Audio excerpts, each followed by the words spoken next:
Hello students, welcome back to Ashok academy. मैं दीपक शर्मा आप लोगों का फिर से स्वागत करता हूँ। अकाउंटिंग फॉर एनपीओ की आज हम थर्ड क्लास लेके आए हैं आपके सामने। और सेकंड क्लास में मैं आप लोगों को रिसिप्ट एंड पेमेंट का फॉर्मेट बता रहा था और आप लोग उस फॉर्मेट पे पहुंचे थे। फटाफट एक क्विक रिवीजन करते हैं फॉर्मेट का। आप लोग बेसिक कंसेप्ट याद रहा होगा, कल मैंने इनकम एक्सपेंडिचर और रिसिप्ट एंड पेमेंट का डिफरेंस समझाया था। एक बार फटाफट से रिसिप्ट एंड पेमेंट से रिलेटेड पॉइंट्स को जान लेते हैं। मैंने कल आपको रिसिप्ट एंड पेमेंट्स का फॉर्मेट समझाया था। फिर आज की क्लास में हम कुछ क्वेश्चंस ट्राई करेंगे रिसिप्ट एंड पेमेंट अकाउंट, ठीक है। सो रिसिप्ट एंड पेमेंट अकाउंट मैंने आपको जब समझाया था तो मैंने कहा था बेटा कि रिसिप्ट एंड पेमेंट अकाउंट जो है वो समरी है किसकी, एक कैश अकाउंट की। इसके डेबिट साइड जो भी अमाउंट हमें मिलेंगे और क्रेडिट साइड जो भी हम पेमेंट्स करेंगे। तो डेबिट को मैंने रिसिप्ट्स कॉलम माना था और क्रेडिट को मैंने कहा था जितनी भी पेमेंट्स होंगी वो सारी हम क्रेडिट साइड रख देंगे, ठीक है बच्चों।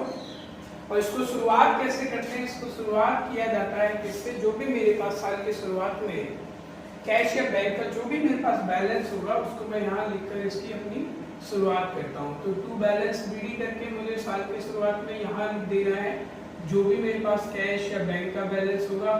उसके बाद जो भी पैसा किसी भी सोर्स से आएगा वो सब डेबिट लिख देना है और जितनी भी मेरी पेमेंट्स होंगी वो सब क्रेडिट लिख दी जाएंगी। और साल के अंत में बाई बैलेंस सीडी कर मेरे पास साल के अंत में मेरा कैश या बैंक का जो भी रिमेनिंग बैलेंस होगा वो मुझे पता चलेगा। तो फॉर्मेट मैंने आपको समझाया था लास्ट क्लास में। आज हमें कुछ क्वेश्चंस ट्राई करेंगे इसके बेस पे। आप लोगों को एक बार फिर से मैं जानना चाहता हूँ, आप लोगों को याद हो तो बेटा ये किस बेसिस पे बन रहा था, रिसिप्ट एंड पेमेंट किस बेसिस पे बन रहा था, याद है आप लोगों को? तो मैंने बताया था रिसिप्ट एंड पेमेंट को हम कैश बेसिस पे बनाते हैं। ये कैसा अकाउंट है, ये एक रियल अकाउंट है। बात क्लियर है? ये किस पर्पस के लिए, कैश और बैंक के बैलेंस को जानने के लिए इसको हमें बनाना होता है। आई होप आप लोगों को चीजें याद होंगी, ठीक है। सर क्या हो अगर इधर का टोटल क्या हो जाए, यानी रिसिप्ट का टोटल क्या हो जाए, कम हो जाए और अगर पेमेंट्स का टोटल ज्यादा होता है। तो मैंने कहा था कि अगर ऐसी सिचुएशन बन जाती है तो हम टू बैलेंस सीडी करके यहाँ अपना बैंक ओवरड्राफ्ट दिखा देंगे कि हमने पैसा बैंक से लेकर खर्च किया, हमारे पास इतना कैश अवेलेबल था ही नहीं। तो जो बैलेंसिंग फिगर अगर बैलेंसिंग फिगर डेबिट में है तो बैंक ओडी होगा, ठीक है। ये याद रखना, ये चीज आपको ध्यान रखनी है कि अगर बैलेंसिंग फिगर डेबिट में हो गई तो वो बैंक ओवरड्राफ्ट होगा, ठीक है। आप लोगों के पास सबके पास अपनी टीएसपी वाली बुक है और मैक्सिमम बच्चे टीएसपी वाल फॉलो करते हैं। हम लोग भी टीएसपी वाल अशोक अकेडमी में बच्चों को एज मेन, क्योंकि स्कूलों में वही है तो वही बुक प्रैक्टिस पढ़ाते हैं, बट हमारी अपनी खुद की बुक है, रेफरेंस है। तो चलिए आज कुछ क्वेश्चंस रिसिप्ट एंड पेमेंट के आपके साथ हम क्या करते हैं, ट्राई करते हैं।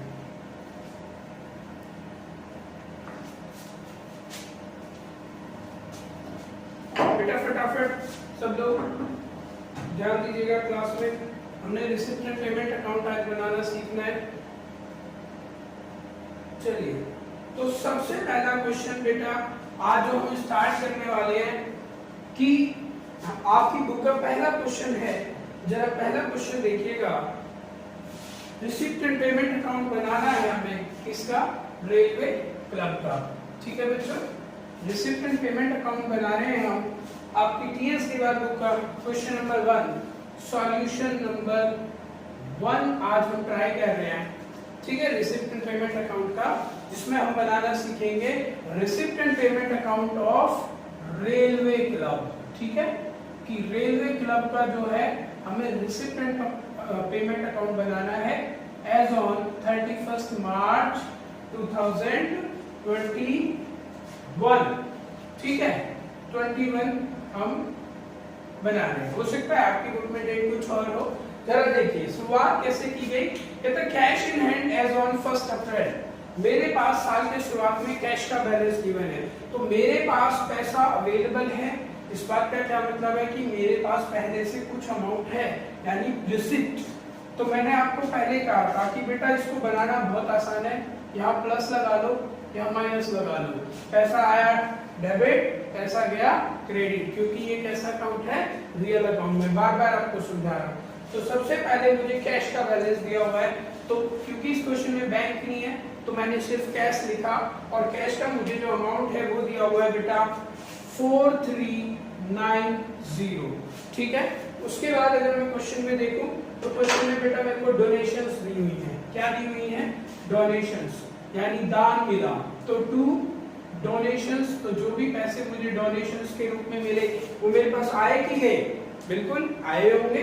अगर कोई मुझे दान देता है, कोई मुझे पैसे देता है तो मेरे पास आएगा, तो उसे मुझे कहाँ लिखना है, डेबिट। तो डोनेशंस का अमाउंट मुझे जो बेटा क्वेश्चन में दिया हुआ है वो 8000 रुपीज दिया हुआ है। उसके बाद सब्सक्रिप्शन यानी चंदे से होने वाली इनकम, तो सब्सक्रिप्शन की इनकम भी मुझे गिवन है। सब्सक्रिप्शन की अगर मैं अपनी इनकम को देखता हूं तो 37,600 रुपए बेटा मुझे गिवन है क्वेश्चन में, वो मैंने डेबिट में ट्रांसफर किया। After that they have given entrance fee, तो एंट्रेंस फी को मैंने डेबिट में रखा, टू एंट्रेंस फी, मैंने एंट्रेंस फी को रख लिया। उसके बाद रेंट रिसीव फॉर क्लब, मुझे रेंट रिसीव हुआ। अब बेटा यहाँ ध्यान देना, यहाँ रेंट रिसीव बोला है, अगर रेंट रिसीव्ड बोला है तो इधर आएगा, और अगर रेंट पेड बोला है तो वो क्रेडिट साइड जाएगा। अब सवाल ये उठता है कि सर अगर क्वेश्चन में ना तो रिसीव दिया हो ना पेड दिया हो, सिर्फ रेंट दिया हो, तो हम क्या करें, हो सकता है ना। तो बेटा अगर सिर्फ रेंट दिया है तो उसको मुझे एक्सपेंडिचर मान के इधर क्रेडिट में ट्रांसफर करना होगा, ठीक है बच्चों।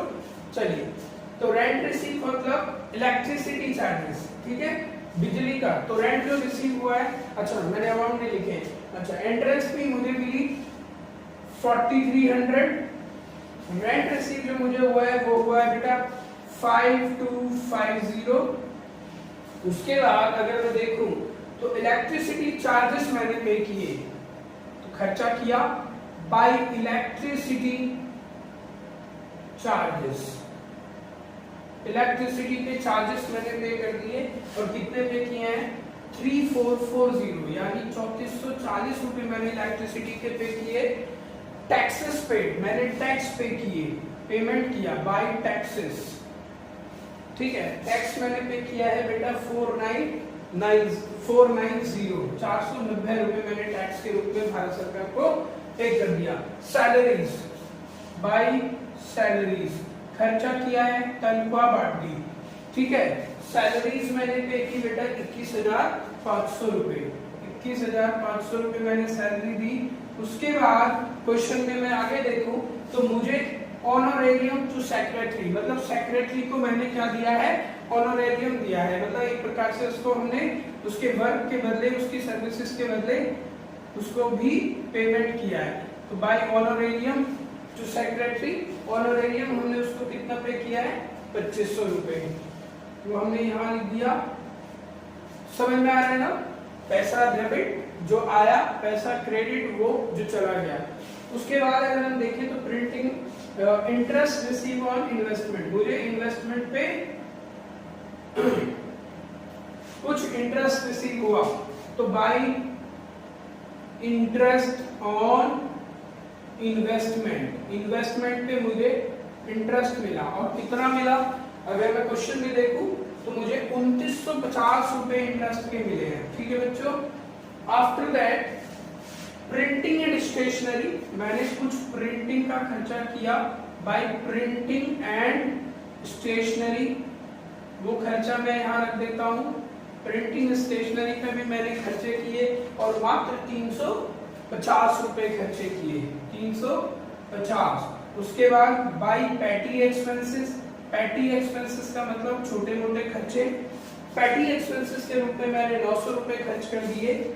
और लास्टली मैंने इंश्योरेंस का प्रीमियम पे किया, तो by insurance premium, insurance premium जो मैंने पे किया है वो कितना पे किया है, एज पर क्वेश्चन मैंने इंश्योरेंस प्रीमियम पे किया है बेटा 310 रुपए, ठीक है। अब क्वेश्चन में स्टार्टिंग में कैश था तो लास्ट में भी कैश ही बचेगा, बैंक तो नहीं हो सकता, ठीक है। अब डेबिट का टोटल चेक कीजिए, क्रेडिट का यहाँ दिख रहा है कि डेबिट का ही ज्यादा होगा, तो अगर मैं अपने डेबिट के टोटल को कोशिश करूं तो जरा फटाफट टोटल कीजिएगा। मुझे लगता है डेबिट ज्यादा है, बिल्कुल। सो हम डेबिट का टोटल करें तो डेबिट का टोटल हमारा आएगा, फटाफट जोड़ता हूं मैं, आप भी जोड़िए। तो बेटा डेबिट का टोटल हो गया 43360008। तो डेबिट साइड का मेरा टोटल आ रहा है, इन सबको अगर मैं जोड़ दूं तो 62490। इन सबको जोड़ के एक बार क्रॉस चेक कर लीजिएगा, हो सकता है शायद मुझसे कुछ गलती हो जाए, तो आप लोग देख लीजिएगा कैलकुलेशंस। 594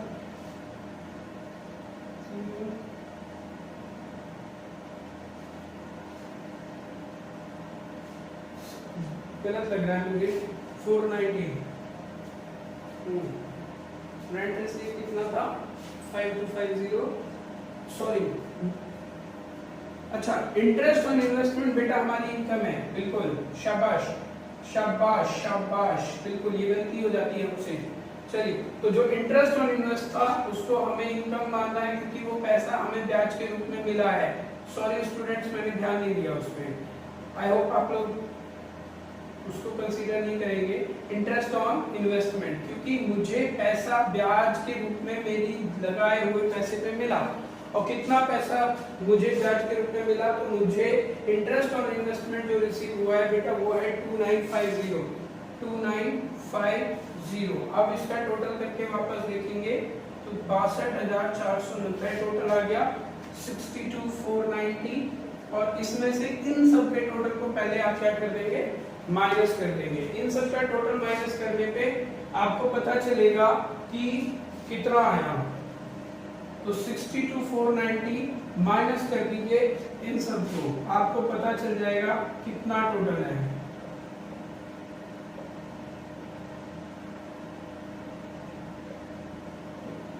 अगर मैं इन सब को जोड़ रहा हूं तो बेटा मेरा आ रहा है 29,490, यानी मेरे पास थे इतने, खर्चा इतने हो गए, तो जो बचा हुआ अमाउंट है इसमें से, इस टोटल में से इस खर्चे को हमने क्या कर दिया, माइनस कर दिया। तो जो कैश है वो मेरा साल के अंत में बैलेंसिंग फिगर आएगा, और वो आएगा अमाउंट 33,000 रुपए। समझ में आया कि नहीं आया? बिल्कुल क्लियर। जितनी रिसिप्ट थी डेबिट, जो भी पेमेंट्स थी वो सब क्रेडिट, ठीक है। ये है आपका फर्स्ट क्वेश्चन। सो